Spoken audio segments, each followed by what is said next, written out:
Hello everyone, welcome back अध्यापक अड्डा। मैं निशांत आपके लिए लेके आया हूँ सीडीपी का एक और इंटरेस्टिंग टॉपिक, ईएल थॉनैट्स का सिद्धांत, जिसे ट्रायल एंड एरर थ्योरी भी कहते हैं, प्रयास एवं त्रुटि के सिद्धांत। इससे भी क्वेश्चन रहता है। इस एडवर्ड ली थॉमस अमेरिका के मनोवैज्ञानिक थे। इन्हें प्रथम शैक्षिक मनोविज्ञानी यानी फर्स्ट एजुकेशनल साइकोलॉजिस्ट भी कहा जाता है। फर्स्ट एजुकेशनल साइकोलॉजिस्ट किसे कहा जाता है? ई.एल. थॉर्नडाइक को कहा जाता है। इन्हें सीखने के लिए स्पेंटर और रिस्पॉन्सेस ब्रांड पर जोर दिया। ठीक है, यानी इनके जो सीखने के तरीके हैं वो है आपका स्टेमिनल और रिस्पॉन्स। इस पे इन्होंने सबसे ज़्यादा जोर दिया। चलिए देखते हैं ये क्या है। इनकी एक जो है, सबसे पहले एक एक्सपेरिमेंट इन्होंने किया जो कि सबसे ज़्यादा फेमस है। आपने बीएड और बीएड या जेबीटी में सब में इस एक्सपेरिमेंट को और भी डिटेल में पढ़ा होगा, और इससे क्वेश्चन भी आपके लिए ज़रूर आता है उनके एग्ज़ाम में। उन्होंने क्या किया था कि अपने प्रयोग में एक भूखी बिल्ली पर प्रयोग किया था। ठीक है, स्टिमुलस यानी उद्दीपन, पिंजरे के बाहर रखी मृतक मछली। यहाँ पे ड्राइंग में जैसा दिया गया, ये पिंजरे में एक बिल्ली है, ये बाहर मछली है।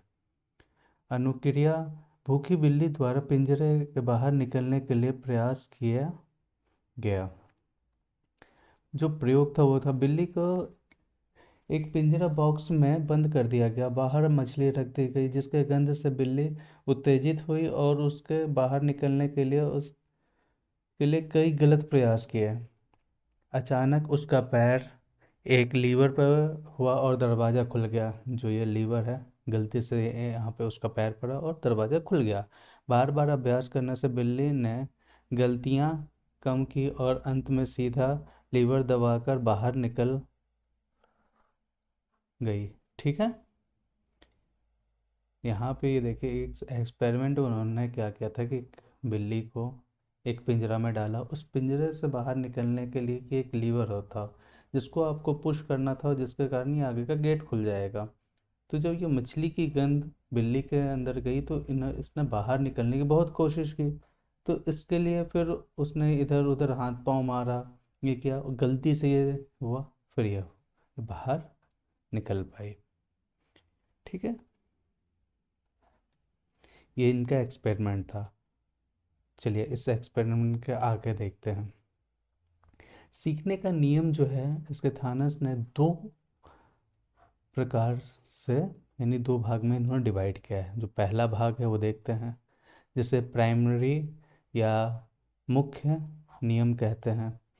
जो प्राइमरी नियम है, मुख्य नियम, उसको भी तीन भाग में डिवाइड कर रखा है। ठीक है, तत्परता का नियम, जब हम किसी कार्य को सीखने के लिए तैयार हैं तो वो तो हम उससे जल्दी सीख लेते हैं। यानी कहने का मतलब ये है कि अगर बच्चे के अंदर किसी चीज़ को करने की भावना होती है कि हाँ मुझे ये चीज़ सीखना है, ये चीज़ करना है, तो वो जल्दी जल्दी करता है। अगर उसके अंदर नहीं रहती तो उसमें उससे टाइम लगता है। जैसे कि किसी बच्चे को साइकिल चलाना है, सीखना है, तो वो अपनी सारी मुमकिन कोशिश करता है कि कैसे से जल्दी वो चलाना सीख ले। अगर उसे नहीं करना है तो वो बहुत काम को आलस बनाएगा कि यार ऐसा नहीं करना, ऐसा नहीं करना। जैसे उसे कुछ याद करने के लिए दिया जाए, वो नहीं करना चाहता तो वो बहाने बनाएगा, नहीं याद करेगा। ठीक है, उसके लिए दिया गया है एक्सपीरियंस है, यानी अभ्यास का नियम। किसी काम को जितना अधिक किया जाए वह उतना ही पक्का हो जाता है। इसे भी उन्होंने दो भाग में डिवाइड किया है। पहला कि अभ्यास जारी रखने से सीखना अस्थायी रहता है, और अभ्यास छोड़ देने के बाद आदमी भूल जाता है। इसलिए जो है बचपन में कहा जाता है कि आप इसे देख के लिखें, क्योंकि इससे अभ्यास होता है, यानी और आपको वो मेमोराइज हो जाता है वो चीज़ें। ठीक है, प्रभाव का नियम, इसे संतोष या असंतोष का नियम भी का कहते हैं, यदि सीखने का परिणाम खुद पुरस्कार हो तो बच्चे जल्दी सीख लेते हैं। यानी बच्चों के अंदर खुद से भावना है कि मुझे सीखना है, तो वो एकदम जल्दी से जल्दी इफेक्टली काम करते हैं और वो सीखते हैं, वो जल्दी हैं, वो भूलते नहीं उस चीज़ को। ठीक है। इसके जो इन्होंने दो भाग में डिवाइड किया, पहला तो हमने देख लिया, और यानी पहला है प्राइमरी लॉज, दूसरा देखते हैं जैसे सेकेंडरी लॉज कहते हैं। इसमें देखिए बहु अनुक्रिया नियम, लक्ष्य पाने के लिए कई तरह का प्रयास करना, जैसे कि यहाँ पे बिल्ली ने किया, बहुत सारे तरीके किए, फिर लास्ट में आई मानसिक स्थिति का नियम, सीखने वाले का मानसिक नज़रिया सकारात्मक होना चाहिए, यानी एकदम पॉजिटिव होना चाहिए, तभी वो आदमी सीख पाएगा बच्चा। अनुक्रिया का नियम, किसी बड़ी समस्या को छोटे छोटे टुकड़ों में बांटकर सीखना। हमें इतना बड़ा रास्ता तय करना था, हम इसे 2 से 3 भाग में डिवाइड कर लेते हैं ना, फिर से सीखते हैं।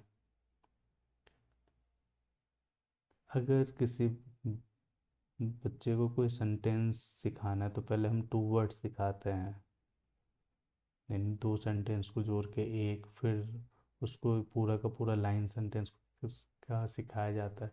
तो वैसे ही ये चीज़ है कि टुकड़ों में सिखाना। आत्मीयकरण का नियम, पुराने ज्ञान के आधार पर नई स्थिति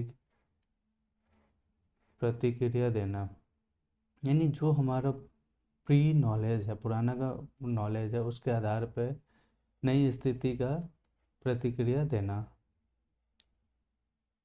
साचार्य परिवर्तन का नियम, ये उद्दीपनीय के प्रति होने वाली क्रिया को दूसरों के साथ जोड़ता है।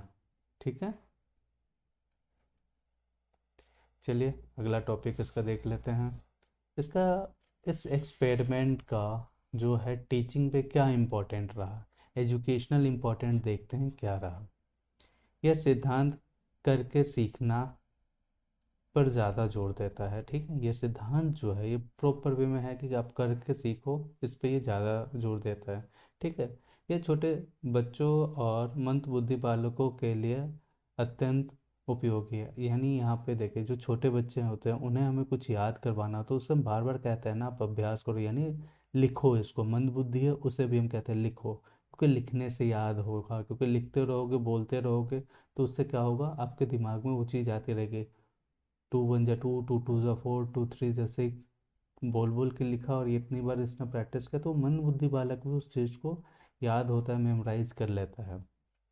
गणित, विज्ञान और संगीत जैसे विषयों के लिए अभ्यास का आधार बनता है, क्योंकि मैथ एक ऐसा चीज़ है जिस पर आप एक्सपेरिमेंट, यानी कहने का मतलब जितना ज़्यादा आपने रिवीजन किया होगा उतना अच्छा आपको याद रहेगा। साइंस में भी है, एक्सपेरिमेंट को अगर आपने एक बार कर लिया, दोबारा वो आपने रिवाइज नहीं किया तो आप भूल जाइएगा। संगीत तो प्रॉपर वे में अभ्यास, जितना ज़्यादा आप अभ्यास कीजिएगा उतना ही अच्छा आपका संगीत होता चला जाएगा। वही चीज़ यहाँ पे आपके सब्जेक्ट पे भी है। आप सब्जेक्ट पे यानी आप जितनी अच्छा रिवीजन कीजिएगा उतना ही अच्छा आपका सब्जेक्ट कॉन्सेप्ट होता चला जाएगा। ये टॉपिक यहीं पे एंड होता है, ये ज़्यादा बड़ा टॉपिक नहीं था, बट इससे भी एक ना एक क्वेश्चन आते ही हैं, इसलिए इस टॉपिक को भी मिस नहीं करना है। बाकी और टॉपिक के वीडियोस डिटेल में ऐसे ही इस प्लेलिस्ट में है। और कल आपके लिए नेक्स्ट क्लास जो होगी वो होगी ब्लूमर की, और प्लीज़ इसे आप जल्दी से जल्दी सब्सक्राइब करें और शेयर करें अपने बीएड ग्रुप में या जेबीटी ग्रुप में, जो भी आपका एजुकेशनल ग्रुप है, जो आपके फ्रेंड सर्कल है, सब में आप शेयर कीजिए इसको। Thank you for watching.